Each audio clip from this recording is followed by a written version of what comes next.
Audition. I'm your host, Charlie Murphy, director of MTCA. That's Musical Theater College Auditions. Check us out at mtca.com. And today we've got Joe Rosko on the pod. For our newer listeners, in these artist exploration episodes, we aim to explore the paths to success that artists have forged and tease out how their theatrical training has helped them to blaze that trail. Joe is the owner of Built for the Stage, and this leads to what must be our broiest pod to date. Mostly it's the energy I brought to it. Joe is a very sensitive and thoughtful guy, but it was fun to get a little sports in there for me. And, basically all I want to do is make sports to art metaphors on this podcast. But I do think generally helpful for our listeners to have that conversation we did about fitness and training for this profession, as well as entrepreneurship. We got some good entrepreneurship stuff in there. I think both these topics are likely to play a role in your life as an artist in some way. And I think helpful for you to think about wherever you are in the process. And I talk about that a little bit more in the takeaways as well. I hope you're all having great Mays and looking forward to something fun on your Memorial Day. Hopefully a bit of sunshine and relaxation is coming for you in your life. It is a beautiful day right here in New York City. In the MTCA world, we just wrapped our spring faculty masterclasses online and are really looking ahead to our summer faculty masterclass week. Our MTCAers will already have heard this, but we did announce our Broadway show that we're all going to see that week is a maybe happy ending with a talk back afterward featuring MTCA's own Helen Chen, friend of the pod, of course, for those who heard that episode. And this summer, the week is bigger and better than ever. We have a few added events on top of our already really successful week. We have 2 added classes, campus tours, lots of great stuff. And I say this now because there are a very few slots left. So if you want to participate, there will be you requisite individual class purchase as well, but there's only very few slots for the whole week. And when they fill up, that's it. So please don't miss out if it's something that you're looking forward to doing at the top of your August. It's a really special event. So I say that to you all. If you're listening to this episode next week, it may be too late already, but if you're listening now and you want to participate in our summer masterclass week, those are going fast. All right, without further ado, let's get to this interview with the great Joe Rosko.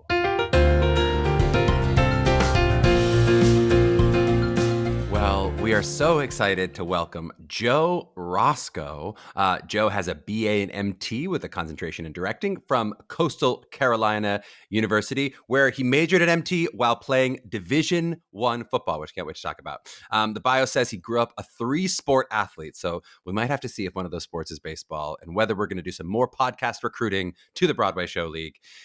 Joe runs a company called Built for the Stage, which is a fitness company tailored specifically to actors, and hosts a podcast of the same name. In the past 6 years, BFTS has clients represented in over 50 Broadway shows.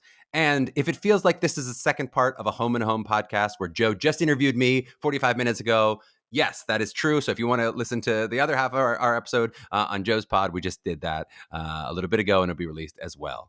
So check that out at Built for the Stage podcast. And you'll see some other friends of the pod of people we've had on as well on Built for the Stage. Joe, welcome on the pod. How you feeling? Charlie, thanks so much. I'm feeling great. Always good to be here. I'm excited to kind of continue our conversation. Your podcast was so nice and gentle in the way that we just chatted, and you asked me questions, but you were so gentle. I'm going to be a lot rougher on you, Joe. I'm going to come in. I realize I have a firmer hand, I guess. I love it. Questions. No, but can we start off? I'd love to start off a little bit with we start all our guests and just kind of check in with where you were as you began your college journey. And we talked about a little on your pod that you actually were ironically a early MTCA student or a pre-MTCA student. But I'd love to kind of hear, even before you started like the coaching of it all or the working on your audition material, what was that experience of, people have accused me of being Troy Bolton or whatever that, trope of like a jock to musical person. But what was that experience for you as someone who's an athlete but was looking at musical theater? What were you looking at as you thought, here's what I think I want in a college experience? What was that? Yeah. Well, even going into the auditions, I don't know if I knew that answer. But the short of it is that I was doing, baseball, basketball, and football. Oh, and Joe, recruiting pitch is coming, Joe. It's coming. Go ahead. Yes, I can't wait. So, I didn't have theater in mind. I would consider myself like a charismatic kid, a kid that didn't shy away from speaking or the public eye or whatever, but performing was never something I was thinking about. But my girlfriend in 7th grade was like, I really want to do this play, Much Ado About Nothing. Mm. And I'm like, I don't have a car and no way of hanging out with you except for extracurricular activities. So I'll audition too. And she was not cast in the Oh, no. play, and I was. Oh, So no. I'm this little jock boy in Much Ado About Nothing, and I'm like, I don't even know the lines I'm saying. I have no idea what they mean. Do you Wearing remember who my you were in Much Ado? I Do you was remember? Balthasar, yeah, Balthasar. Balthazar, my god. Okay, great. Yeah, Yeah. so then I'm gonna quit. Like, I'm done with this. And Yep. my choir teacher, Kelly Scourge, sat me down during a study hall and was like, we're doing Guys and Dolls in the spring. I really think you should try it just one more time. And I Uh-huh. did. I loved it.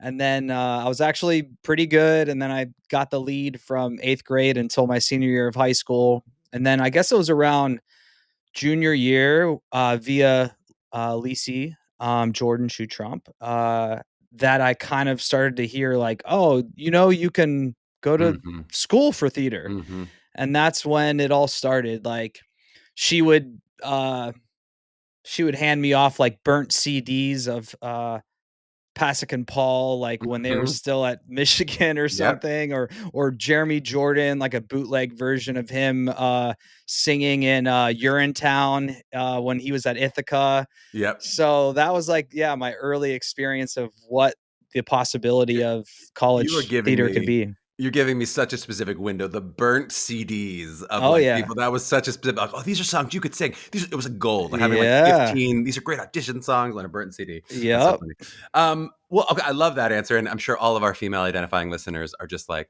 so frustrated by the, like, "Oh, you were recruited for the musical? We have to try out." And they're, like, begging, and you get a lead for, 6 straight years. I'm like, "Yeah, that sounds about right." What about specifically with your sports journey? Were you looking at the idea of playing college level sports? Was that something you knew you wanted to do while you studied musical theater? Was that like a maybe you would, or like that was non-negotiable as you looked at schools? I want to play sports. No, yeah. Thought my thought process was that if I went to college for sports, after 4 years, that experience and that part of my life would be over. Uh But huh. if I chose to go to college for theater, that after those 4 years, this can continue to be a part of my life forever.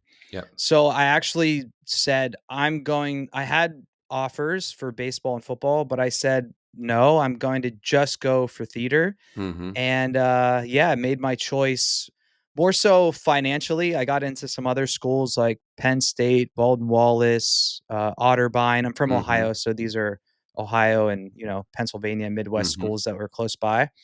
But Coastal, I ended up going to again, initially it was for financial reasons. They actually are in Myrtle Beach, South Carolina, and I was doing spring baseball trips there for 3 Mm-hmm. years straight in high school, and that's how I knew of the college. And we had some friends in Greenville, South Carolina, and yeah, the college was beautiful. A couple of professors, Monica Bell, David Bankston, they really made my whole experience there. So that's And what did you know happened. you were going to go in and play sports, or was that something you discovered as No, you went? so it's another, like, funny story is that I went to Coastal Carolina, through my college audition to get into the program. I booked, Frankie in, Forever Plaid, which was their fall musical. Mm-hmm. So I was cast as one of the 4 guys in that before even entering. That got me a lot of friends in the program, let me just tell you. The seventh Uh grade is reliving all over again. It's much Yeah, ado all yeah. about all over. Yeah. Yeah, this freshman entering the program with one of the roles before he even yeah, that was an experience. But I would sit in my dorm room on Saturdays when the football games were going on, and I could hear the PA system, like the Mm-hmm. announcer, and I would just be crying in my dorm room, missing it. I know it's like whatever, a sob story, but when you think about it, you're 18, you've been doing sports since 4 or 5 years old. That's 14 years of Yep. knowing something and being used to something. So that spring, I walked on to the football team, and it was like a handful of guys that made the team just Mm-hmm. by walking on. And then really my college experience was just bananas. I would get up for conditioning at 5 or 6 in the morning, then go to class, then we'd have weights, then practice. Then after practice, I'd go to rehearsal from, I don't know, 6 until 10 or 11. And then I'd wake up and do it all over again. Yep. It only lasted my sophomore and junior year. My senior year, my theater professors like begged me and were like, please just Yep. stop football. We need to fully invest in you. You can't do Yep. this craziness anymore. So yeah, I And did. did that adjust your degree? Were you already planning to go in as a BA major, or did the football experience adjust the BFA to a BA? It was always a BA because at that point Coastal only offered a BA. I see. It wasn't until however many years ago they also offered a BFA. Meaning you were getting similar to that experience in terms of intensity while doing football. Yeah, it was not it was a BFA program to what Totally, just someone would before the would know accreditation. it. Yeah, yeah, totally makes sense. Exactly. Well, Yeah. it leads me to the question because I had, if you can believe it, Joe, this exact question from one of our listeners a few months back, and I hope you can give a more detailed answer from your personal experience than I was able to give. Someone literally said, "I want to play D1 college sports. I want to study musical theater. Is that realistic, or is it possible?" And I talked a little bit about Derek Klena had an experience playing D1 baseball, but that was a BA at UCLA, and he stepped back from theater while doing it. He didn't really do both at the same time because of the intensity of what they were doing. So Yeah. basically, it sounds like it was insane. Do you think, for this listener, is it possible? Could you pull off playing D1 sports while you're really getting a BFA in music theater? Yeah, it's just my opinion, but I think the quick answer is no, absolutely not. Yeah, I yeah, think you did it. You did it, sort of. yeah. Well, I think to my specific experience, my professors had to be willing to kind of work with me a bit on requirements of what it was to be on the team. Yeah, And at a high level, I don't think you're going to find that willingness for either the coach or the professor to bend. yeah. And also, you're not going to be your best. You're not. You Uh-huh. can't serve two masters in this case. Um, and I was just working myself thin and kind of just spinning the wheels, if you will, because of trying to do both things. And I would highly advise not to do it. All right, you make me feel better for that. That is the advice I basically give. I said, I was like, I couldn't even. I looked at playing club baseball and I couldn't do it at CMU. It was like, no, it Yeah, wasn't possible. a funny story about this. If anyone's versed in the NFL, Josh Norman, who was one of the best cornerbacks in the league, he was infamous for going up against Odell Beckham Jr. And anyways, he was my teammate, and he, let's just say he was just like looking for a major while Uh huh. playing football. Uh huh. So he decided to switch to a theater major, No. and because he thought it would be quote unquote easy. Right. And since he was on my team, I remember him being like, "This is hard as hell. Like I can't do this and play football." So he ended up quitting being a theater major very quickly because he realized it wasn't just some, I don't know, playtime for I 5 was days a sure week. that story was going to and Josh Norman's Nathan Detroit. Would you? I was ready to be like, what? Was he No, great? Was he no? Josh No. Norman Didn't pan never out. made it to being Nathan Detroit, I believe but it. I believe it. he was a cool guy, but he didn't pan out Yeah. in the Yeah. theater world. He Yeah, did okay in the lane he chose. But yeah, that makes a lot of sense. And I think that certainly lines up with, what I would think, not only in terms of the amount of time, but, we just talking about this on the pod with this week's episode released about, the sort of the credits that you have in school, but there's also like the intensity of your emotional and physical investment. Like I can't even imagine like mm, you're showing up to ballet class and you're like, you can't move. Like I can't imagine doing a two a day or whatever you have to do in the morning and then like having to do ballet. Like, yeah. I uh, as I study, I'm very much into theater, yes, and into fitness, yes, but even more so into business. So as I study these entrepreneurs or athletes or performers, there has to be, I think, a bit of obsession to get to a point of like excellence in a way. I do attest and encourage people to be well rounded and I like to say, don't be a theater person, but be a person who does theater, mhm. person being first. But I think you have, like you were saying, you have to prioritize the intensity in which you're going to give your attention and efforts to. Yeah, And at the end of the day, you have to you have to decide who you're ultimately going to serve. yeah. And yeah, that's that. It makes so much sense in terms of those 4 years. Though I also wonder, and maybe we'll pivot into your kind of your showcase experience and a little of your professional career. I wonder how much of the fact that you had successfully juggled two entirely different things allowed you to have some experience now juggling a growing business and an acting career. So tell me a little bit about what was the experience entering in the industry, in terms of getting an agent and figuring out how you're going to be a professional actor. And then also, it seems like pretty quickly starting this entrepreneurial dream of Built for the Stage, right? So talk to me, what was that experience Yeah. as a young actor doing both?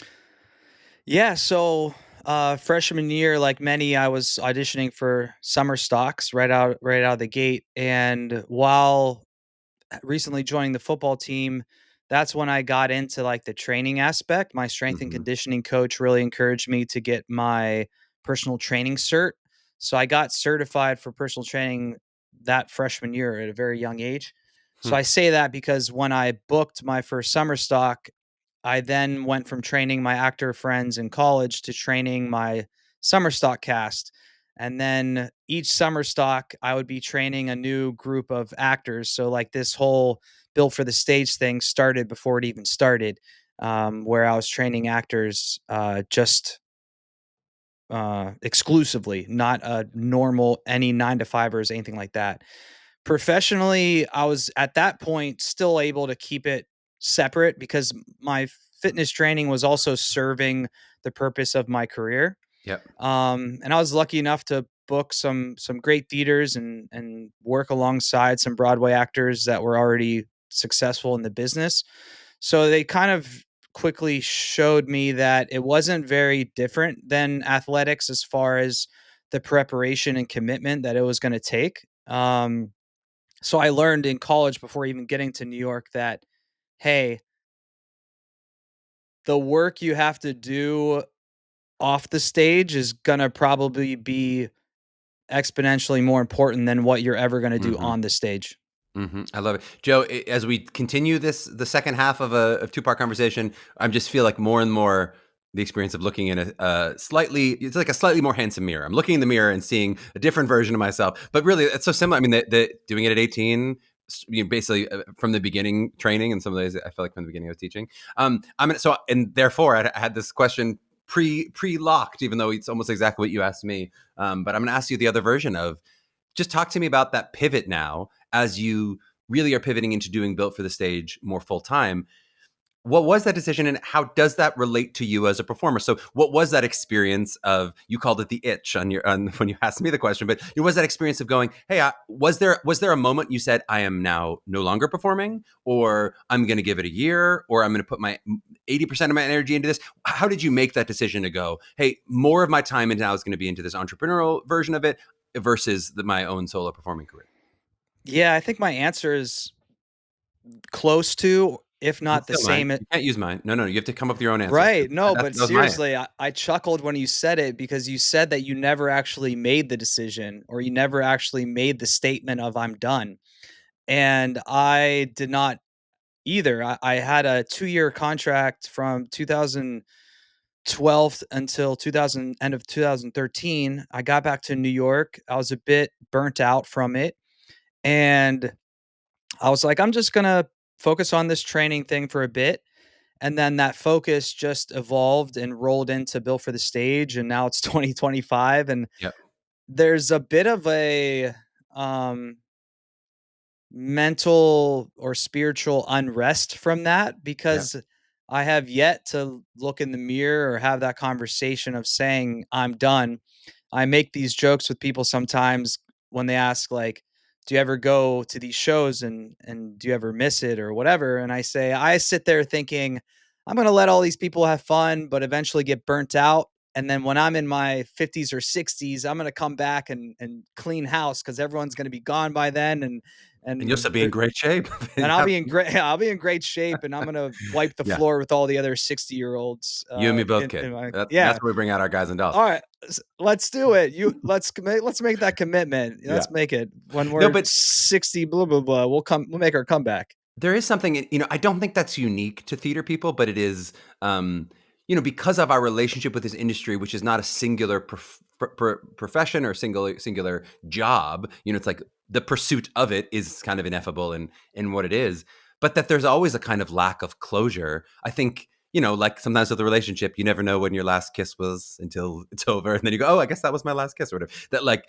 it's not necessarily that experience where you, and I think it's true for a lot of people exiting the industry, and then also going discovering it 30 years later. I mean, when one of my friends, David Warshawski, who I did this, worked at Chautauqua Theater Company with way back in the day, he had like a 25-year break to be a carpenter. And then he came back and he started doing these huge movies, which was a whole different career he'd never had. He like had a kind of Broadway career and was a stage actor. And then in his second act, he's like in Lincoln and he's in all these amazing, and he has Yeah. a crazy career. And he's like, it came back to him. He was like, I can't believe I wouldn't have thought that was where it was coming, but I took that step back. So it can happen. It also, so it's both like you have a desire for closure, but also you're like, I don't know that I want to close that door if the door could be walked through still. Who knows? Yeah. Yeah. Even with my directing or even playwriting, like I have a handful of plays I'm sitting on that I'm like, I need to just organize a table reading with some buddies in Yeah. a room and then just maybe self-produce this thing. Just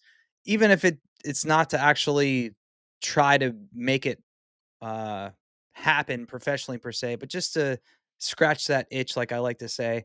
Or even the directing in 2019, I went to Virginia and I directed a production of Mary Poppins while still doing Built for the Stage as like, an owner, and that Yep. was amazing. So life's a long journey, and like you said with your carpenter friend, you just never know. Yep. All right. So my last question. Then in the second half, I want to get really into some specifics of Built for the Stage and kind of what you do. We'll do some fitness questions, et cetera. I'm going to ask you another version of a question that you also asked me. Just I'm interested as you sort of see the ambitions for your company with growth. I was saying the internet alludes to you going and doing branding stuff in London and all these cool other things that go really beyond really talk about growth for the company. I guess I'm interested in sort of what those growth opportunities might be, but even more than just what you might do strategically for your company. I'm kind of interested in how you see that for yourself as an entrepreneur in the way that we talk about, okay, so me as a performer and then me as I'm spending more of my time being a business owner, a business person. There's also this kind of funny thing as the company grows where like we all saw The Social Network. At some point, I'm like, do I want to be Mark Zuckerberg? Like, do I want to be a CEO? That might not be what you necessarily set out to do when you Mm, started a company. So like, I guess, how do you see your growth, the company's growth, and then what that means for your day-to-day role as you yeah. go, I'm elevated, but do I want to elevate? Am I going to be elevated to beyond things that I directly enjoy doing? I know for me, when I started doing more being a director and less one-on-one teaching, that was a real adjustment for me because I love teaching. That's why I got into this. I absolutely love teaching students. And as I went from I had the most clients at one point individually to having now the fewest, it's a big adjustment to go, that's really interesting to just the ways that things shift for me but it seemed necessary for the company, but do I want it for myself? So I'm interested sort of what the company growth is and what that means for you as you sort of see that happening. Yeah. I think I have a three-part answer. The first part is for your reference or anyone listening that's actually interested in this particular question. The UK brand Gymshark, which is a clothing brand for fitness. This kid was making these shirts and just he loved design. He loved making shirts. He loved fitness, and he sent them to these like big time bodybuilders. And this was like before influencers was actually officially a thing. And Mm-hmm. the bodybuilders loved it, and they posted themselves with this kid's shirt on. And now Gymshark is like it's like Lululemon. It's like one of the biggest fitness apparel brands in the world. But when he gets interviewed now, he didn't want to be a CEO. He didn't know a ton about business. He Yeah. just knew he loved to design Love making clothes, and shirts. Yeah. he sent them out. So as the company grew, it quickly outgrew him and started to do very poorly. And he quickly had to realize and take a piece of humble pie that, hey, I just love branding. I love design, blah, blah, blah. So they brought in a proper business guy, CEO, to run the company, and him again taking the humble pie. Yeah, he was the founder, but he does not call the shots, and it was a great thing for the company. So second part for me, uh it initially as a small business growing slowly at first, I got great advice, and it's common as far as strategy or methodology. You first pick the things you hate to do, Mm-hmm. and then you Mm-hmm. find somebody that can at least do it well and not hate it as much as you. Mm-hmm. So first, what is sucking the joy out of you as the owner and entrepreneur, and who can you bring on to help you with this? And not just those things that you don't like. Then you get into the things that like, oh, I actually like doing this. I think I do it well, but I know that I still need to focus on other parts of the business. Mm-hmm. Then you have to tell yourself, okay, I have to be okay with hiring someone that can do this job at least 70 to 80% of my capabilities. And then I have to let it go. And Mm-hmm. even if it's not 100% to what Mm-hmm. I was doing, the time and focus that's going to free for me is going to be extremely valuable. Mm-hmm. But another thing I've learned is that we think, as the owner, that we are the only person that could do it or the only person that could do it as good as us. And what we quickly come to realize is that when we hire somebody, we're like, oh, they're Well, that's actually doing 120%. That's not yeah, 70%. they're actually doing this better than Yeah. me. And Yeah. that's like a whole other thing too, is like as an owner or the founder or the CEO, you quickly realize like it's not about me being the best. It's about me being the best at formulating a team that is a group of A players that are passionate about the same thing as I am. Mm. And then the third part, which is like the future part or the part of like where I'm at right now, is that I, even though this is a fitness business, I see myself as I'm A, getting older, and B, having to run this as a company. For me, it's less about the fitness, if that makes sense. Mm-hmm. We're delivering a service of fitness, but if I'm gonna continue to, fulfill this mission, me, myself, I have to be a little bit more removed from the sets and reps of everything and really be the facilitator of, "Okay, how can I get these other talented trainers involved? How can I train them under my methodology so that they can spread this service of fitness for performers, and allow me to do other things for the business to truly grow and reach as many performers as we can." I have like a six-part answer to your three-part answer because Okay. I love so many things on that. Well, not really six parts, but I just want to note for all of our parent listeners, we talk a lot about different degrees, that Joe has a BA in musical theater from Coastal Carolina. I don't think there's a business degree in there. Is there, Joe? No, No. So, no. so just sort of seeing like when people say like, but wait, she might end up not being an actress. I'm like, that's true. When we talk about people pursuing musical theater, you might not end up doing that ultimately. But that doesn't necessarily mean you need a degree to represent all of these smart things that Joe is having experience of. And I'm saying that as someone who, it's easier to lift it up when Joe does it, but I'm like, I had almost this exact journey, these exact conversations, and the information is out there. And if you're someone who's curious and open to learn, you can do it. You can start a business and do a lot of really successful things, even though you don't have an MBA from Yale or whatever that you Can I might just talk expect. to the parents too as well, Please. to tag team with you and support you in that? There's this, double-edged sword with me where I hate that I went to school for theater because of what I'm doing now, but at the same time, I love it in the sense that I don't think I would be where I'm at today had I not gone Yeah. to school for theater. It's this weird, like, mixed emotion of, oh, what if I went to business school? But then I realized, well, if I hadn't gone to school for theater, this trajectory would have never come about. Yep. And parents, there's this thing called YouTube University, and YouTube is one of, as far as like business school or figuring out how to do something else other than sing, dance, or act. It's out there, and Yep. it's yeah, it's there It's so for true. you. I mean, as we've hired people who've had MBAs, that's been my experience of being like, oh, right, we did learn all this stuff. We would have done it a little more confidently, probably, if we knew it in advance. We would have. There are other decisions we would have made knowing what it was and the name for it, as opposed to I'm like, but we're basically doing that principle that you're bringing in with a business class or those kind of things. Yeah, Okay, but that was just only with part one. That was only part yeah. one of my response, Joe. Okay, Otherwise, all we're gonna right. have 12 response, which I is love it. I love it. Let's I go. also just I love that third phase. I just want to name a version of that third phase that you're in because it's a journey that I've taken as well. Is like there's something that happens when you're the CEO or the leader of a company, whatever it is, in terms of you are filling in what the company needs. So the thing that you talked about strategically of the company needs more of me doing what? What are the things I hate to do? Sure, get those off your plate. What are the things that I could give up that I don't necessarily need to be the one doing, that you discovered maybe 70%, maybe 120%, all those things. But as I do all this therapy later in my life, and sort of, there's also the conversation of like, but what do you want to do? What is best for you as a human, which might not always be what's best for your company. It's very much like parenthood, of like what's best for your child, but what's best for you might be also best for your child in the long run in terms of what's sustainable. So Yeah. especially as it relates to some of our other listeners who might not necessarily start companies specifically, but might have these kinds of journeys of like, what's strategically best for my career, whether it's a side job, whether it's whatever.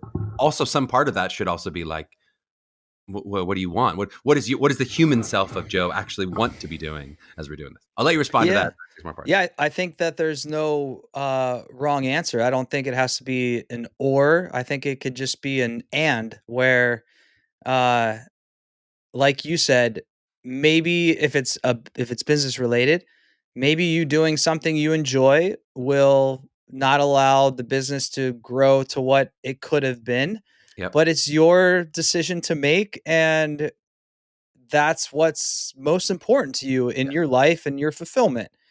Or on the flip side, if the goal is full efficiency with your business and growth, then yeah, then you make the decision of, I like to do this, but it's more important for me to allow the business to flourish in the way that it's most capable of. It's so well said. I mean, it feels like, and I've talked about this before on the pod, it's like sometimes you have to fight the gravitational pull of capitalism, because like Mm, it will pull you in otherwise, to be like, what is the most efficient thing? What's best for the company? What's best for money? And that part of when we went into being artists, it wasn't necessarily about maximizing our financial output. And so you're allowed to go exactly what you said, of that might be best for the bottom line dollars of the company, might be this decision, but that's not what I want for my life. It's not what I want my company to be. I don't necessarily even want us to be the most efficient or the biggest we could possibly be, if that's not my vision or my dream for the company. But that's antithetical to this country that we live in, which is very, yeah, there's yeah, it's a lot of build, grow, more and more, capitalism. yeah. My only other thing I was going to say from what you said is also that Gymshark, what you said, that's exactly the story of MTCA and Ellen. Like, Ellen started out like love teaching. She did not want to run a business, especially as a growing business. She was not interested in any of the tasks that were like administrative or sort of corporate. We're like not, and not, we're very not corporate company, but still, like, those were not what she wanted. And I think it's one of the most mature decisions she made. She said, I'm gonna step out. She's still part of the company, but I'm gonna step out of that leadership role. I didn't want to grow to be a CEO. That wasn't my dream in life to Yeah, do that and thing. that's okay. And that's okay. That's okay. I think, yeah, along with the capitalism, the entrepreneur, I guess, uh, what do I want to say? The narrative, there it is. The Mhm. entrepreneur narrative that is being pushed is like, everyone should be an entrepreneur, but Uh-huh. that's not the truth either. Yep. That some people are amazing support roles. Some Yes. people are amazing workers. Give them the task, they're as Yes. happy as they can be I want that to structure. Yeah. complete the task, like, I I think though. wonder for kids today, because I feel like for us, there was that idea pushed if everyone should be an entrepreneur. I'll bet it's a little shifted for a 17, 18-year-old today, that it's more an influencer. That I do Mm, think the way the number of them say, like, almost the expectation is to be a social media influencer, that I'll bet they feel more of that pull, which is not that different than an entrepreneur in some ways. You are, yeah, but if you it's do it, if shifting a you little. do it well enough as an influencer, then essentially you become the business, Right. and You're the thus product. you are Yeah. still running a business, Yep. or someone else is going to have to do it for you if Yeah. you blow up to that magnitude. Yeah, I was just talking to one of my classmates, and then I promised we'll go to a break and talk about fitness. But I was talking to one of my classmates this weekend, who was in a show with my wife, and it was closing night, and he kept saying, and I've heard it so many times, like, "Ugh, I gotta get on social media. I'm not doing my Instagram well enough, and it's really killing me." I'm like, you really don't have to actually, like, you yeah, feel you need to, and of course, there's value. Certain people who have really hit social media hard, and that can help them in their performing career. I'm not going to pretend there's not value there, but like, he's had this wonderfully successful career. He's almost 40 and doing great. Been on Broadway without a big social media following. So it's like, but still feels like I'm failing. I'm a failure. I'm getting a bad grade from the world because I'm not more on social yeah. media. That's crazy. It's crazy Yeah. because when you go into the audition room, It doesn't matter how many followers you have. It matters what you do in the audition room. With the possible exception of if you have 10 million followers, and then it can matter. Well, then it That can help matters, you in yeah, if you're terms of trying to get cast as a lead in Chicago, then yeah, exactly, then yeah, trying to bring in the tickets, but for most things, not really. Joe, all right, we're gonna take a little break, and on the back end, I promised it, we're gonna get jacked. We're gonna get in some fitness questions. Can't wait. Okay. All right. Okay, we're back with Joe Rosko, and I just pounded a little protein shake so that I'm really ready for this section. Okay, so the big question: how do we get jacked, Joe? I want to look like Hugh Jackman. No, I'm kidding. That's not the question I'm asking you. I want to start off just broad in terms of kind of what Built for the Stage is. Imagining people have heard of the idea of physical fitness generally, whether that's because they were in gym class in high school or they've looked at the internet. But like, what do you feel like makes your approach and like what you guys get up to at Built for the Stage? How is it different than if I were doing P90X or Barry's Boot Camp or whatever other fitness routine? What makes Built for the Stage Built for the Stage? Yeah, I love this question. So, when I was training all of my Broadway actors before actually making the business that's called Built for the Stage, and it was just Joe Roscoe training actors, I was looking around the industry and seeing that actors might be working out, but they weren't training. So, as performers, when you grow up, typically you're not maybe as interested in athletics or gym class. This is, I know that some of you out there listening that you were, but just talking the broad scope, on average, actors weren't as into that. So all Hmm. of a sudden, when you graduate college and you go to New York City or wherever you're trying to be a professional, you quickly realize that the physical demands of this industry are Hmm. extremely taxing and that you need to start training like the athlete that you are. So things like Barry's Bootcamp, P90X, or just cherry picking YouTube videos is working out. It's getting a sweat. Sure, it might be burning some calories, but it's not training. It's not a progression that is leading you somewhere in a very intentional way to improve XYZ, whatever that specific need is for you in Hmm. your performance career. So that's how Built for the Stage was formed, was like, I need to help on a broader scale than just punching in these 1 hour personal training sessions with these actors. I'm taking this online and I need to teach. It's not just, my goal wasn't about training people as much as training performers as it was about teaching performers. Hmm. Like, I feel like it's just as much education than it is Hmm. actually the service of training people. Do you have different recommendations for different kind of performers? Like, I'm not surprised that I think dancers probably do intuitively think of themselves immediately as athletes, but I think it's people are getting more on board with the idea of actors as athletes. We hear the idea of like the vocal athlete, we're talking about vocal health, but also just in general Mhm. as a singer, just with the athleticism that is. But Yeah. like, would I have a different if I was training to be Elphaba on Broadway versus if I'm training to be a dancer in 42nd Street, would I have a different training routine that you'd recommend? Yeah, let's see if I can line up some characters, some roles just to like help us lay this thought out. So you said Alphaba. I'm gonna go to Fiero because I recently saw Wicked on the West End. I don't know how many years ago, but Fiero, it's not an extremely physical role, if at all, except for dancing through life. The blocking has this actor running like a Mhm. madman across the stage and jumping up onto that like statue set piece. And the particular actor I saw, I believe has a good voice, but he couldn't find his voice because he was Uh-huh, so out of breath uh-huh. from that running around. And some conditioning is going to help That with was a that. cardio issue for him that he just needed to Yeah, push a you little more. have to, you have to uh get you have to level up your baseline so that hard is moderate, moderate is easy, and easy is non-existent. Mhm, So when something is maybe moderate to hard, if we can up our baseline, now we can return back to a more neutral comfort, place of mhm. comfort. So you're going to train that person maybe just more on the conditioning aspect. Going over to a performer I trained that's Pumbaa in The Lion King, He is on an extremely rake stage. Mm-hmm. He's a bigger human because that's usually how Pumbaa's cast.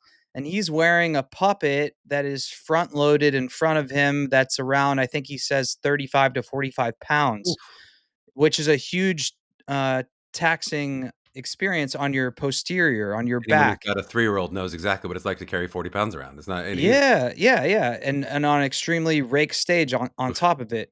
So we're working a lot on his posterior, on his back health, on his glutes, hamstrings, so on and so forth. But then, yeah, if you're a dancer, then we're going to be doing a lot of hit circuits where your body is moving through space in a quick manner. For those And who are a little less, HIIT means high oh, intensity interval training. That's what we're doing. yes, High yes. high eat. Yeah. Okay. Yeah. So you're maybe lifting, you're maybe doing body weight, you're maybe doing some type of cardio movement, but you're mixing it all together. And we're trying to replicate what that's like on the stage where, yeah, your body's in every different direction and maybe you're doing lifts or jumping and et cetera, et cetera. Mhm. So the long answer is yeah, because you're an athlete and everyone's playing a different position up there, you have to be training differently, no different than a professional athlete. If you're looking at a football team and you're seeing how the wide receivers Yep. train in comparison to the defensive linemen, it's totally different. Yep. But the plain and simple matter is that they all have to be training. Have to be training. And you're saying it would be as specific as the specific Pumbaa role, but also potentially just different based on your goals. As I really want to, I'm singing. I'm a singer versus I'm a dancer. That you would have if they weren't in a role specifically. Going here's what I'm training toward. Here's what my goals are for myself. Yeah, that's a great point. Speaking about just relating it to a professional football team and performers being professional athletes, there's a way to train as an athlete in season Yep. compared to out of season. So our in season and off season is in a show and out of a show. So yeah, when you're out of a show, we have a bigger playground, a bigger, broader space that we can play with to, yeah, do some goals that maybe you have personally, or as well as up the intensity where we're not having to kind of maintain or make sure that we're in a functioning state so that we can do our 8 shows in that week. Yep. No, totally makes sense. This may be kind of an old idea. This is stuff that I was thinking about from like college. Of like, there used to be this kind of stigma among actors of like the idea of being muscle bound was like a Mm, stand in for inflexibility. It wasn't even literally not being flexible, but just that idea of like, if you get too jacked, you're not going to be like a loose and flexible actor. You'll seem stiff or whatever, right? And I mm, feel like maybe especially for young actors, there's that like there's almost the psychophysical idea of like a muscled performance that like yeah. that how that could almost be a negative thing. I have absolutely no idea. Is there any kind of, do you think, physical connection with like a level of how jacked somebody is or how in shape somebody is versus sort of like, you often see a Hamlet who's like a sinewy like unmuscled person in terms of like, do you Yeah. get that where people come in, they go, okay, I don't want to change the composition of my body too much. I want to be as fit as I can be, but I'm not looking to add a lot of muscle. I guess Yeah. you hear those kind of things. All the time. I get both sides of the spectrum, that they want to aesthetically change, or that they just want to come in and strictly work on fitness, and aesthetically they pretty much want to stay the same.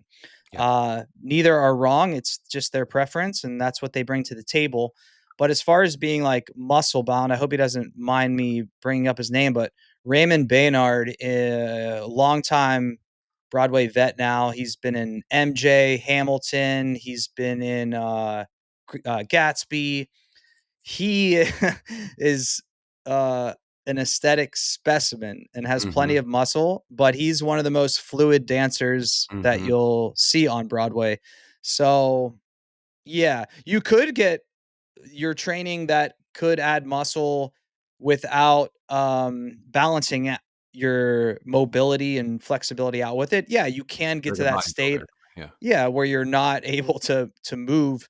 But if you're working with us at Built for the Stage, mm, that's not one of our options. That is a Okay. non-negotiable. I have this is my weirdest question I ask you, I promise, which is this is from my old movement teacher who now passed sadly, but who I think was a bit problematic in the way that she would like tell all the boys to go to the gym. Like she kept telling me like, you have to fill out your top half because I Mm. like played baseball and I had like very strong legs. And she was like, we need to like even out your body, which I now have some questions about. But her big thing was like, the way that you work out at the gym is going this is a movement teacher was going to affect the way that you move. So like specifically she had us in the gym at one point like lifting with a placid face like not like grunting and sweat like in terms of like like I'm really lifting. Like she was like breathe, and the way that you lift this weight is going to affect how you move later on. And I always felt like, is there any science? Is there anything beyond to that? Or is that just her kooky idea that like Uh, you could go to the gym and like lift? Obviously it's like about reps and all those things, but I can't imagine there's science to like, if I make a face, then it's going to affect the way that my yeah. muscles grow. Yeah, I'm so glad. I have two parts to this answer. I'm so glad that you brought this up.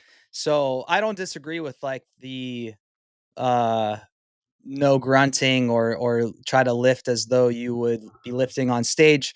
Uh, Mostly just because it's going to encourage good vocal health. It's Uh-huh. going to take that strain away from um, our voice. I had a great podcast with Mike Ruckles, who like I don't know, he voice coaches every No, we know, Mike. Broadway person. Yeah, so we had a great chat on vocal health, but I just want to say to all the professors that might be listening and to the students as well, your acting professor is not a fitness professional or a nutritionist, I and suspected that. Yeah. none of your theater professors should really give you any advice on fitness or nutrition, Mm-hmm. because most of the time it's wrong or unhealthy mentally Mm-hmm. and physically, and you should, just like you're seeking help from a professional acting, dancing, or singing professional, you need to uh, go to a trusted fitness or nutrition specialist. More so, like with your college kids and high school kids, like I'm such a advocate in trying to get the dialogue changed on nutrition or just the education of it. Just like if you're trying to lose weight, just to be blunt, like if you're trying to lose weight, doesn't mean you should eat less necessarily. Mm-hmm. Like there's a healthy way that you should be fueling your body. And if you're listening to this and you don't want to lose weight, cool, like amazing. Like I don't care. But if we're gonna try to do something, then please let's do it the healthy way. It's 2025. Mm-hmm. We shouldn't be, yeah, There's so much to the about your point of view to your university. There is so much information out there that yeah, is like I feel good so science. bad for these kids. Like I had plenty of friends and have friends in the industry who are going through these struggles more so mentally than physically. And yeah, I just would plead for everyone to get the instruction from a professional and know that there's a there's a better, healthier way to go about it. I love that. Let's talk a little bit while we're on the younger actors. So let's talk about our really young listeners. You know, we do have a lot of them are in late high school and college, but we do have some listeners who are freshmen, sophomores, even some eighth grade students. How do you think about fitness as a younger person? I think a lot of times you'll read stuff of like, this is for above 18 and below 18, but you know, as you're a maybe post-pubescent person, but you're starting to think about laying the foundation of your fitness. What do you think about in terms of what they should be thinking about at 13, 14, 15 as they're 16, even as they're sort of starting to develop what might be some of these training skills for the rest of their life? Yeah, I think that if first off, if your focus is as a performer, then you never really have the necessity of pushing yourself to 100% at the gym, Mhm. because your risk 100% meaning reward. 100% failure. Like you're saying you don't need to go Yes, to yeah, zero. yeah. You should never reach an 100% level of exertion, or testing a personal best or a PR, personal record, as they say in fitness, because your risk reward for injury is not worth it as a performer. Like Mhm. you back squatting 300 pounds versus only maybe 200 pounds. it doesn't matter on the stage. Like, we just need you strong, capable, durable, and healthy. We Mm-hmm. don't need you breaking records out there. As a young person just starting out, focus on doing it right, not ego lifting or not running 10 miles when you've never run a mile in your life. Just Mm-hmm. be the airplane and not the rocket ship, I like to say. Nice, smooth trajectory off the runway and just enjoy the flight and let Mm-hmm. yourself climb and climb and climb. Don't be the rocket that goes straight up and then straight down and crashes and Mm-hmm. explodes. So, as a young person out there, again, seek guidance from someone that you can trust. And yeah, just enjoy the process. Yep. I know with like a lot of our young dancers, when we meet at eighth grade, ninth grade, 10th grade person, a lot of our dance coaches will certainly recommend getting into class with, again, beginning a ballet class or that kind of thing to build up strength. But sometimes they'll even recommend like, hey, if you have a local Pilates class, it may help you build up some foundational core strength for some of the stuff that you're going to use in your other dance classes. That may be helpful. Are there general things like that, maybe not for dancers, just for actors in general, where you go, it is helpful to have X number of weeks of a lifting routine or some cardio plan? Like, do you feel like there's something, Yeah. if you were just do one thing or two things, what would those be for a really young student? Yeah, 2 to 3 times a week of sitting down, pressing something over your head, and pushing something out in front of you, and picking something up, if I haven't already said that. So sitting down, meaning squatting. We have Mm-hmm. to have the ability to sit and stand. We have to have the ability to deadlift, which is picking something up safely off the ground. Doesn't have to be a barbell, it just means picking something up and putting it down. Pressing overhead, some type of shoulder press, could be with dumbbells, could be with bands, and then pushing something out in front of you, whether it's a push up or some type of bench press where you're pressing. Um, these are all going to help 2 to 3 times a week. Feel around like a 70% exertion level, and you're good. Back to your point before about the taking ballet or Pilates. I've had plenty of performers that work with me that are in therapy, physical therapy, during their show or not even in the show. And the physical therapist says, "Hey, your flexibility is actually struggling, not because of improper or immobility or improper flexibility capabilities. It's because you're not strong enough. You Mm-hmm. actually don't have the strength to get in these positions." Uh-huh. And that's like a even bigger testament to how important physical training is outside of just stretching or running. It totally makes sense. I kept having, when I had my child and all of a sudden lifting in these different ways, I kept having I throw my back out once every couple months, and I was working out at the time. And then basically just from the internet, I was like, oh, I need to be doing more low back strengthening exercises at the gym, because I wasn't doing, Supermans or those kind of things. It completely solved it. Like that, just from doing that, getting my back stronger, which Yeah. seems weird. Like when your back hurts, you wouldn't think, I don't know. I would think I don't need to Yeah. lift my back. If anything, I was like, am I adding too much muscle? Was my first fear. And then I was like, oh no, actually now strengthening my back, knock on wood, it's been a year and a half. I haven't had to throw my back out. I'm so glad you said that. There are cases that whatever you have carpal tunnel or something wrong with your wrist or whatever, but so many performers are like, "Oh, I can't do push-ups because it hurts my wrists." Mm-hmm. And I was like, "No, your wrists hurt because you don't do push-ups." Mm-hmm. It's to kind of go to your point about the lower back exercises to fix your lower back. Yep. Yeah, I'm glad you brought that up. Is there anything like, and on the flip side of that, of like some of the older actors, I do think, especially with stuff like dance, like other sports, we know there's often a natural lifespan of what the body can handle. I mean, most people aren't professionally dancing into their 50s and 60s. It happens, but it's not, not necessarily the norm. But if somebody is out there as a dancer and they go, I want to be the LeBron James, I want to be 40 years old and still at my peak performance, are there things they should be doing to avoid injury and also just sort of maintain that sustainable career? Is there anything that you think, hey, this has really been helpful for our Broadway actors in being able to sustain close to 8 shows a week over a long period of time?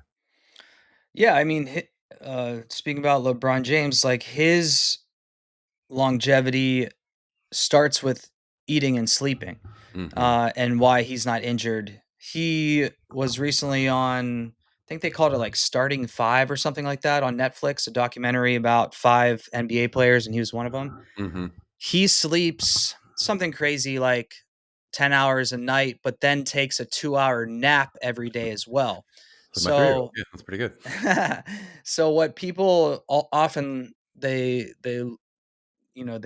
look over is that you might as well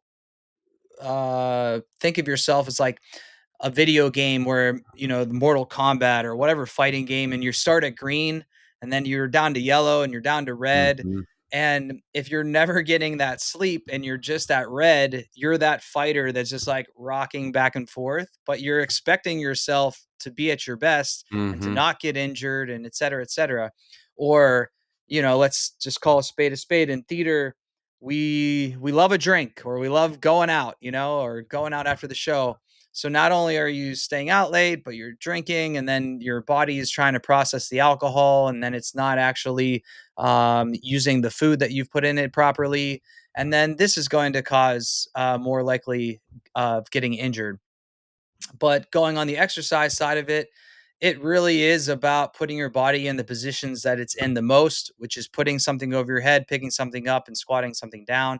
And yeah, it's going to change as you get older. You don't have to use a barbell, or you don't have to use as heavy of weights.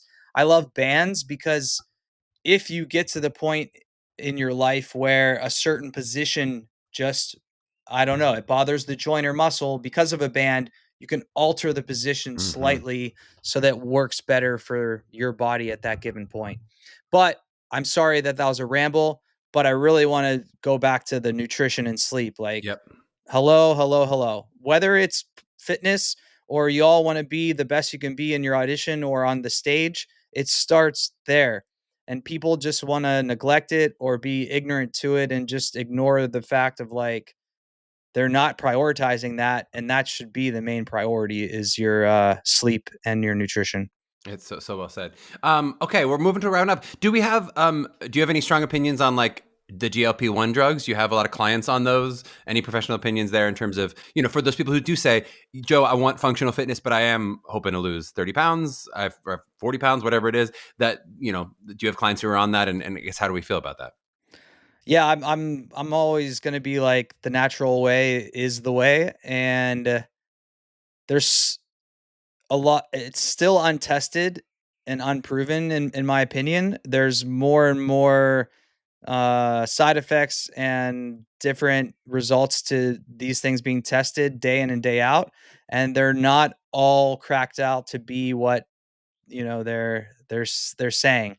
So to me, anything that has to be earned, and all of a sudden someone is saying I can give this to you in Hmm. a very quick and easy way, your antenna for warning should be beeping, uh Yeah. fr- should be beeping like, I don't know, the end of the world, like a bomb's about to go off. Well, and what about, to that end, what about stuff like supplements? For our over 18 listeners, maybe we'll say, do you recommend stuff like creatine or anything else supplement, like pre-workout or whatever people take? Like Yeah. what do you sort of recommend to your clients? Yeah, I'm a hard no on pre-workout just because the supplement industry is not heavily regulated. So a lot of the pre-workouts, they put this stuff in it that gives you those tingles and gives you Hmm. those shakes, not even because the pre-workout's doing something, but they do it Just so feel like that you're doing something. you feel that Ugh. sensation and you think that it's working. Ugh. So me, I train in the morning all the time. So I have my coffee and that's my pre-workout Me too. I bring the is coffee my to the gym. People think I'm weird, but I just bring literally my coffee cup to the gym. look at you. What are you at your apartment building or We your have a little gym downstairs. It's like a there? tiny, sad little a hotel style gym, but I'm always there Got with it. my little coffee cup. I'm If like, you like, I don't know, went to an actual gym and no, brought no, your, that would be hardcore. I'd be no. like, It's normally me and one other person. They're like, "Are you drinking coffee?" I'm like, "Yeah, that's my pre workout." that's great. Um, yeah. Protein powders though, yeah, like a lot of performers and people in general, they struggle to get in the proper amount of protein, which should be around, depending on your goal, 70 to 100% of protein in grams per 1 pound in weight. So that, 70% of your weight in grams. So yeah, if you're yeah. like So 100 pounds, you're if saying, you're 100 pounds, you should be having at least 70 grams of protein. great. So that's simple math out there, everyone. Just your body weight times zero point 0.7, and then there you go. I love it. So yeah, if you want to do protein, there's tons of protein. There's whey protein, There's for like vegetarian vegans, there's pea protein. There's casein protein, which is a slow processing protein Mhm. overnight. I like to make like a protein pudding out of that. You can put little water in a bowl with chocolate casein protein, mix that up, put some fruit on top, stick it in the fridge. 20 minutes later, it's like the healthiest pudding that you can have. Tastes as good as ice cream.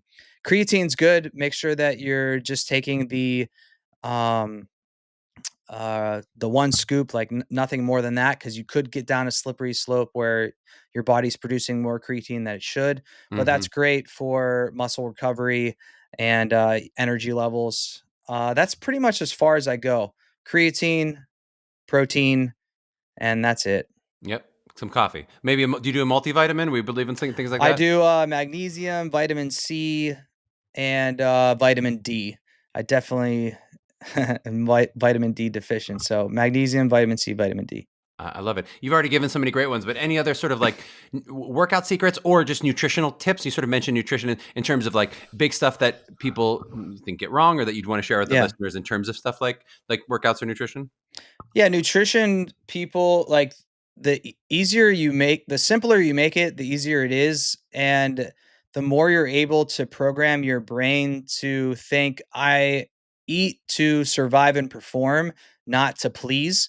Hmm. The pleasing part should come, you know, when you want, but it shouldn't be all the time. Like, I don't need every meal to be my quote unquote favorite meal or my guilty pleasure, because I'm ultimately eating to perform and to survive. So vegetables, meats, nuts, fruit, good starch, and limit your sugar and processed foods and alcohols as much as you can, because that's not what the body was made to be having. Hmm.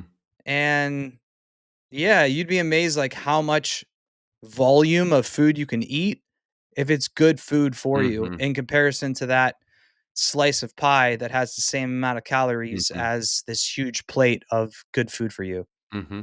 All right. Yeah. My true last question for you is just toward the parents. We often end with parental advice, often sort of how they can support their child on the journey that is this career in general. But I'd love to maybe especially just talk about the fitness journey in terms of like, how a parent can help their child toward their fitness goals. Mhm. And we can maybe talk about all the different aspects of that. Sometimes there's sort of the uncomfortable feeling of a parent who's like, I think I want to help my child get in better shape. If the child doesn't want that, I'm always like, oh God, that's a tricky relationship specifically. But let's maybe envision, we can talk toward that, but also envision toward a child who goes, I want this. I want to train like an actor. How do I then as a parent help support my child, keep them motivated? I mean, I know that's something in my own fitness journey. My parents often will be like, do you want a gym membership for Christmas? Do you want some clothes? And sometimes like, are you telling me something with this? So how do you sort of, if you talk to parents in this, sort of, how do you recommend they support their children? Yeah, I think the best way to support them is by supporting yourself so that they can see it. So the first thing that's going to give you credibility and to have your words or suggestions come from love is seeing that you're doing the same thing. So the nutrition stuff I'm talking about, a lot of my younger clients that say, I'm trying to do better, but I live with my parents, and because Hmm. of the meals we're having, it's hard for me to do what you're suggesting. So Hmm. like, you got to kind of you have to walk the walk, and or walk, what is it, walk the talk. Talk, um, talk the ta- talk and walk the walk. exactly, thank you, talk the talk and walk the walk. um and that's gonna not only, like, we all we're tribe oriented creatures. Like, your whole family base doing the same thing is so much easier than you saying, okay honey, let's help you do XYZ while you're over there doing the complete opposite. And then as far as the working out goes, if you're not a trainer or don't know anything about fitness or working out, fine. But I don't know, maybe, hey, do you want to do a class with me? And then maybe the teenager's like, hell no, I don't want to be seen in a class with you. Pilates with my mom. No. Yeah. Yeah. So then be like, okay, at our gym, they offer multiple classes. Why don't you take this class, Uh-huh. and then I'll pick you up and I'll do a class at another time. And again, it's showing that example to them of mom and dad aren't just saying, uh, I don't know, go write with this red pen and they're over there writing with the blue pen, Hmm. like, yeah, talk the talk, walk the walk. It's so well said. And I'll just add from personal experience, children out there, if we can maybe give a little grace to your parents if they're not always so perfect with these concepts. I remember sort of as I was going on my own, especially like nutritional journey and really discovering, I'm like, oh, that's where I get that from. I wasn't the Ah, kindest to my parents. And sometimes I was like, why did you make me diet at 14? They didn't make me diet, but why did you let me do? I mean, yeah, I was not always the kindest sometimes to my parents and sort of some of the ways that I discovered my own fitness journey. So a yeah, yeah. bit of That's grace, I think, for the 70-year-olds out there who may not, or 60-year-olds out there who may not have all the same information that you have for us yeah. older actors. Joe, this was so fun getting to chat with you. Are you ready to join the Broadway Show League? Do I have to give you a harder pitch? What do I have to do to get you on the No, Downtowners? no, what team? Oh, is that the team name? The Or the Downtowners? Downtowners? That's right. We just destroyed George Clooney last week. It's no big deal. By the time this comes out, this won't be as George, George, I know you listen to MTCA podcasts every yeah. week, so if you need to, just slide in my DMs because I can help you with your No, no, swing. no, no, no. Wait, You're no, way no. out in front on your Keep coming front with foot us. there. You need to stay back, Watching. be patient, and then turn those hips. All It's right, more you're his way pitching. out in His front. pitching is really worse than the pitching is up a lot. He's very nice, but not not. He's 64. He's doing great for 64. I'm only picking on him because he's an icon and he's It's the amazing. who's Yes. who of Okay, All the right, Joe. Downtowners. Well, I'll see you on Thursdays coming on from now. And people know if they want to check out more on Joe, we can go to builtforthestage.com and also check out their podcast as well. Joe, thanks for the time, man. It was really fun to Yeah, chat with you. yeah, cool. This hour flew by. It was fun. Thanks.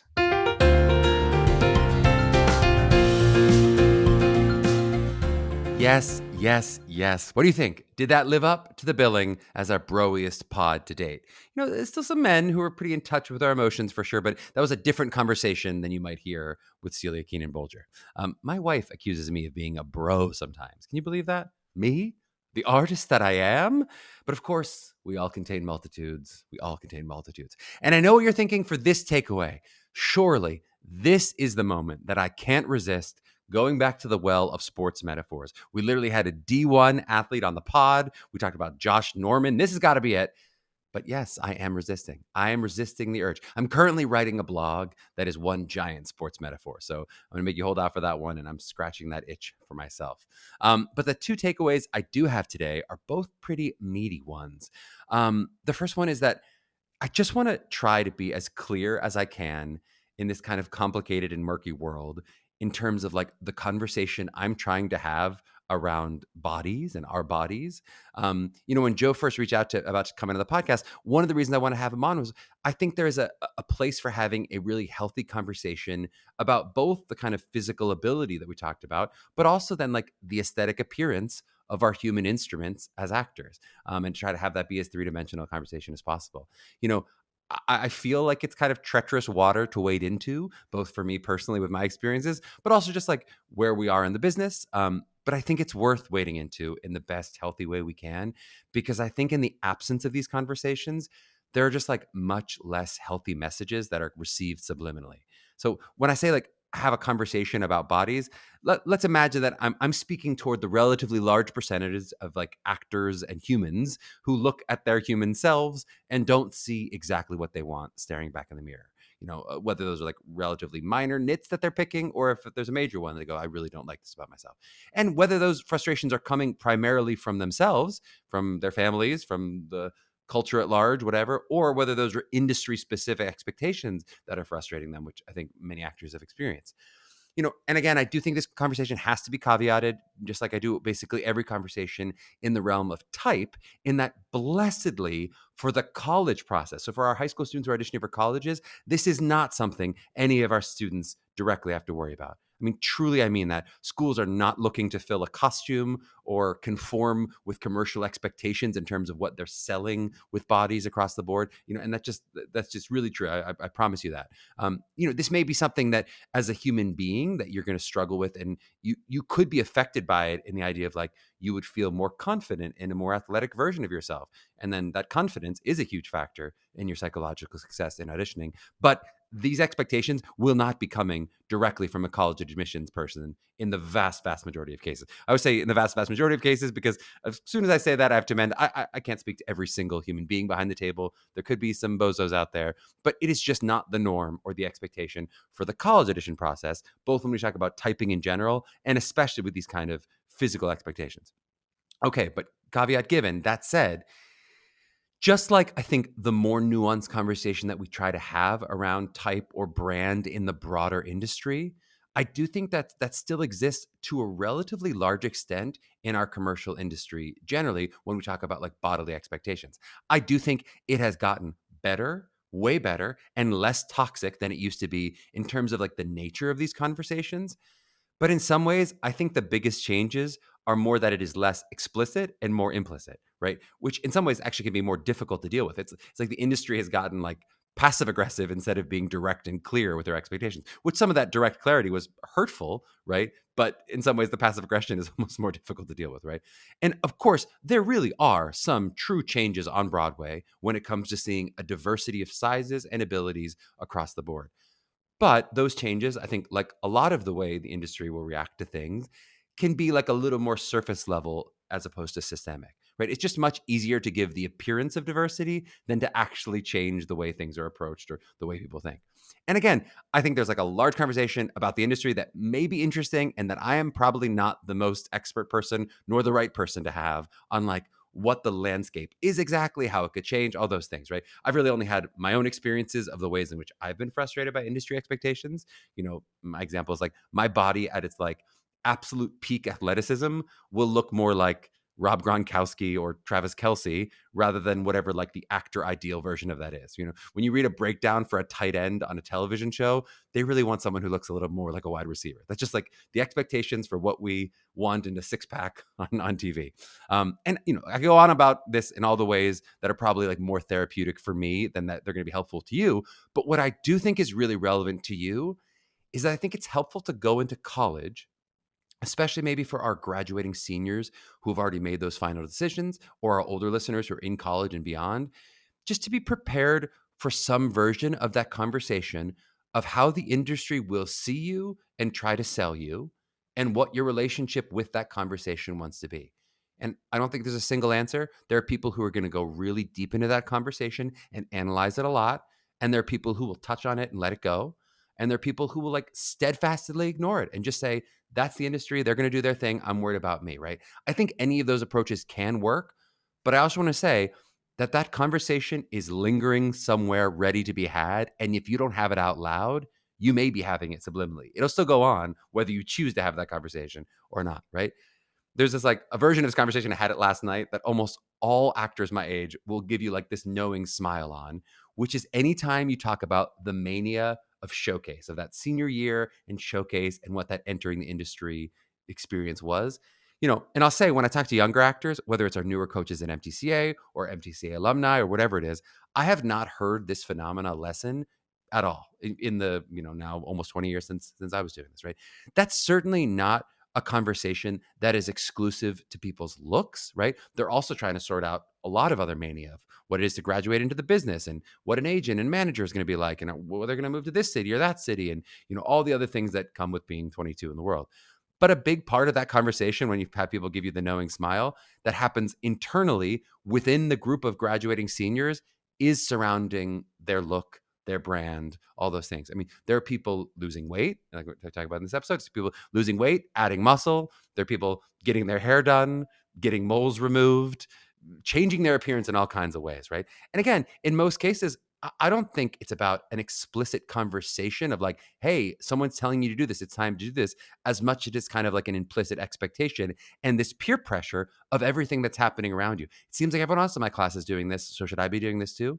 I mean, I will say, I think at least half of my class had some sort of like semi-radical transition happen to them. Like I personally, I lost like 40 pounds, probably only had about 20 pounds to lose, but I lost 40 pounds. And like I temporarily changed my stage name before deciding I hated it and then changed it back. And I was not at all the most radical version of what my classmates did, some of which involved surgery and various different procedures, mostly minor procedures, but like procedures that people did, right? And when I talk to young 20-year-olds, it seems like it is relatively similar in what their experiences are today, maybe almost with more pressure. Again, that kind of less explicit, but more implicit pressure. And listen, that's not to knock any of this. I'm not against people making changes to their appearance to look however they want to look, whether that's getting in better shape or getting hair plugs or new teeth or whatever you want for yourself. But the reason I bring it up for our college age students is just to prepare themselves to think about how they might want to deal with that peer pressure if and when it comes, right? If that is something that I think if you don't make a plan for it, you can just get swept up in a way that I think is unhealthy, right? It's like what they say about to parents, are like, talk to your kids about what they'll say if they're offered a drink, right? And I'm not here to moralize on what the right answer is and what people should do in that case or any case, right? But I do think that being prepared is generally helpful so that you know how you're going to encounter it, right? Joe gave that example of like with fitness of being the airplane and not the rocket. So if you know fitness is something that's important to you, if you know you're going to be someone who's going to just care about your aesthetic physical appearance, I think there's a lot of value in starting earlier and going slower and doing it a healthy way, as opposed to crash dieting the summer of your junior year, right? And if you're someone who says, hey, look, I love my body as it is, I want to enter this industry loving myself and how I look, and that's my plan, I say more power to you, and you're a stronger person than I was at 22. I really respect that, right?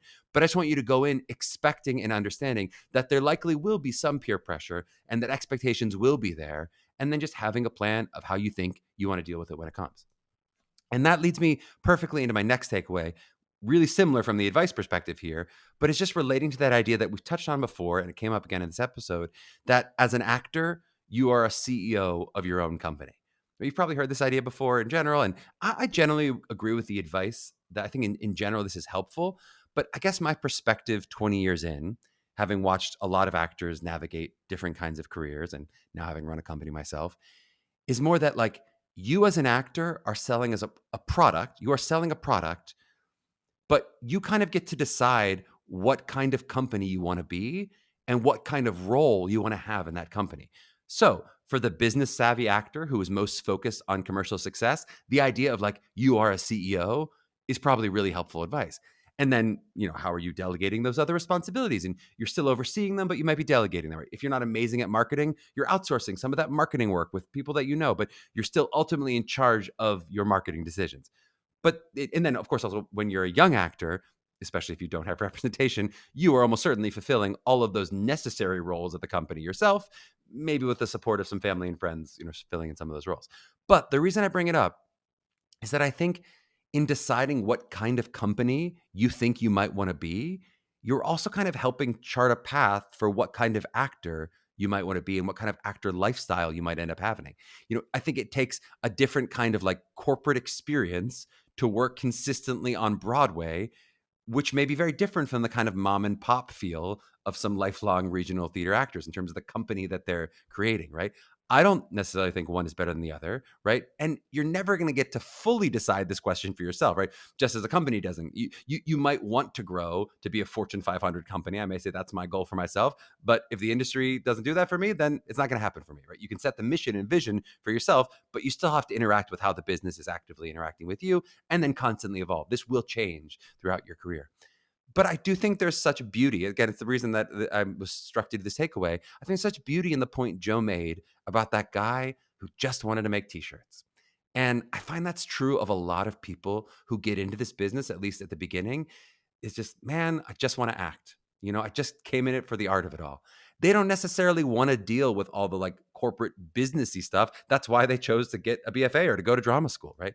And honestly, that approach can absolutely work. I've brought up before the example of my friend Gabe Ebert, a friend of the pod, one of our first episodes, just got nominated for his second Tony Award, having already won a Tony Award for Matilda, and is totally that kind of actor. It's not that he doesn't have any business savvy, but it's just like not interesting to him. He wants to let his reps deal with all the rep stuff, all the business stuff. He just wants to focus on the art of it all. And I think that's like a super cool approach. I'm not recommending that as the only approach, but I think it can work, right? Now, that approach does come from the real luxury of having gone to a school with a great reputation, gave one to Juilliard, having had really early commercial success. So that is an easier path to chart from that angle than if you're fresh off the bus from coming to New York City with no connections, right? But I think it's always just a conversation of like what you are gaining with that approach and what you're giving up. Because we all know actors who are amazing marketers, right? In 2025, it's all about like social media people that we'd roll our eyes at. Oh, they're really good at social media. But back in my day, we used to call them great networkers, right? Everyone would be like secretly jealous of those people, but also really hate them. They would just be like really good at like going around every industry room and like shaking one hand while kind of keeping their eye out for the person with bigger connections that they could schmooze. And there was always this like level of insincerity, much like other markety things when you talk about the fakeness of social media today, right? Of course, there are also people who do social media really well, and there are people who are actually great schmoozers who don't feel insincere, and they are actually great networkers. Maybe those would not be the quote unquote great networkers; those would be the actual great networkers. But the point is, marketing can work. Most of the people who I would identify as great networkers went on to have pretty successful careers. It's not that they weren't necessarily talented, but in those cases, I'm just saying their marketing outstripped their product quality, right? But we see that in all kinds of business, right? It's not necessary that the best product always wins. Sometimes it is the best marketing approach that wins. But of course, not always. There's a strategy to go all in on marketing and really win that way. But there's also a strategy to just worry about having a really great product and then doing enough to get it out there for people to see. You can't do no getting it out there, but you don't have to necessarily have that be your focus. And then there's everything in between. There can be a little bit of this, a little bit of that. There's all the different ways you can kind of approach your strategy. But I will tell you, that latter strategy, that was MTCA strategy. We didn't start marketing until the pandemic, over 15 years in as a company, and still our level of marketing, it isn't representative of the level of our quality of output. We're very proud of our marketing team, of course, and they're doing a great job, but it's not at the level of our quality of output 20 years into this business. That's a conscious choice. We wanted to focus on the excellent product, right? We trusted that this was going to resonate with people given the nature of our industry. And that's a totally valid strategy as an actor. It can really work just to be really awesome at your craft, be the kind of person that people want to work with, and the rest can handle itself potentially, right? But especially since many of you are listening are still in training in some form or early in your careers, if there's something in that CEO package that you want to work on, now's a great time to do it, right? Do you need a little more expertise in marketing, at least understanding what it is? Go for it, right? Do you, as I think many of you do, maybe need a little help with the operations department of your company? Maybe it's some organizing and planning and strategic planning priorities. You know, it's what the kids used to call adulting, #adulting. Or are you mostly focused on training your instrument itself? That's a multifaceted approach just to training the instrument itself. And this idea of having this really amazing product that you can bring to market and you worry about the other stuff later. That's also fine, right? You can also think about how do you envision your team of people and how will you fit with them, right? Of course, eventually, for hopefully many of you, this will be agents and managers and eventually publicists and all those exciting things as part of your team. But right now, if you're 19 years old, 20 years old, 23 years old, do you want to start with a little board of trusted advisors? Could it be parents and family and friends? Sure, right? Though in general, when we talk about friends, I think it's helpful to have some people who aren't necessarily your peers in this business on that board, right? You're going to want to learn from your peers who are directly doing this and get their input as well. But it's nice to have somebody who's fully on team you, who is not in the exact same marketplace as a peer. Doesn't mean they couldn't necessarily be an actor. They could be a mentor figure or someone farther along in their career. If you're lucky enough to have one of those, could just be a favorite teacher who used to be in the business, but maybe is not as active anymore.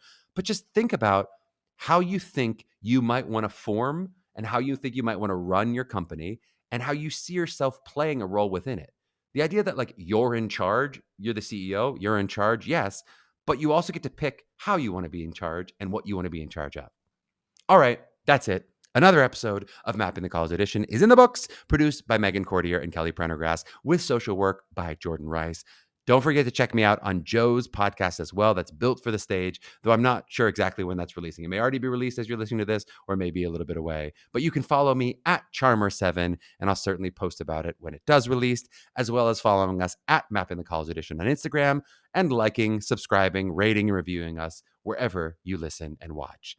We also know everybody can head to MTCA.com for information about the ways MTCA can help you on your individual college preparation journey. To my young artists out there mapping their journeys, please trust that you are enough exactly as you are right now. Now keep spreading. Catch you next week.